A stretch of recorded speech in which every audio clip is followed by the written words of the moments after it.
ดังนั้นแหละอย่าไปฟังความมันให้เราหาพวกเจ้าพอภูมิใจเด้อลูกหลานเด้อให้พวกเจ้าภูมิใจว่าพวกเจ้ามีดินให้ดินนานั้นรักษาไว้บักแก้วบักเจกเข้ามากวนขวานซับหัวมัน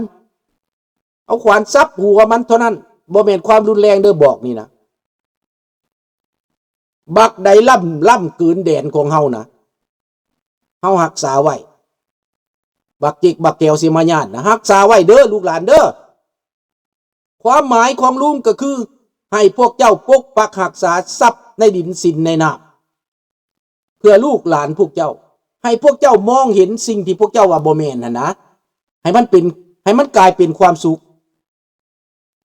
ทุกกายสบายใจเด้อลูกหลานเด้อปีใหม่นี้ก็ให้ลูกหลานมีแต่ความสุขความเจริญเจ็บอย่าได้ใครอย่ามีปรารถนาสิ่งใดก็ขอให้สมมุ่งมั่นปรารถนาในปีใหม่นี้ให้พวกเจ้ามีสุขภาพเข้มแข็งร่ำรวยเด้อเอาความรู้ไปคิดจักหน่อยเด้อแล้วก็ไปศึกษาตามอินเทอร์เน็ตในมือถือมันบอกเฮาดีอยู่ดอก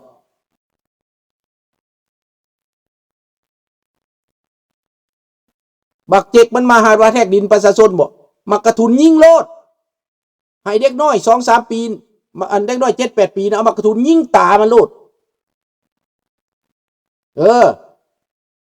สบายดีสุรินทร์เอามากระทุนยิงโลดสมัยลุงน่ะมากระทุนนี่มึงมาหัวแตกโลดเด็กน้อย12 ปีเด็กน้อย10 ปียิงอ่ะนะ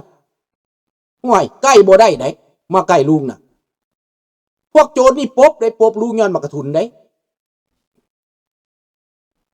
เห็นบ่มากระทุนนี่เอาลูกดีๆนี่ยัดแต่ทงลูกหินนี่นะโอ้ยปิ้วใส่เข้าหน้าผากนี่แตกยาวโลดแล้วย่านปัญญังพวกกิลักนี่นะเนาะต้องมีแนวปกป้องแม่เอาเด้อบายเบิดทุกคนเด้อเอาคิดให้มันเป็นทางบวกเด้อลูกหลานเด้ออย่าคิดทางลบเด้อเมื่อยก็ให้อดเอาลำบากก็ให้สู้ซนให้มองเห็นกว่าผลกำไรคือคิดอ่านให้มันเป็นโพซิทีฟแล้วเขาจะเห็นมากเห็นผลปลูกต้นไม้คือฐานวิรชนว่า3 ต้นก็ยังได้ต้นละ7 ล้านเด้37 21ก็ได้21 ล้านเลยเด้ขนาดปลูกทิมไว้แม่นบ่ล่ะเนาะบายเด้อแนวมันบืดเด้อเมืองไทยเด้อต้นละบาท2 บาทต้นละ3 บาทบ่อึดไปซื้อเอาโลดเขียนลงไปใน Facebook ถามเขาว่ากล้าไม่สักทองมีไหม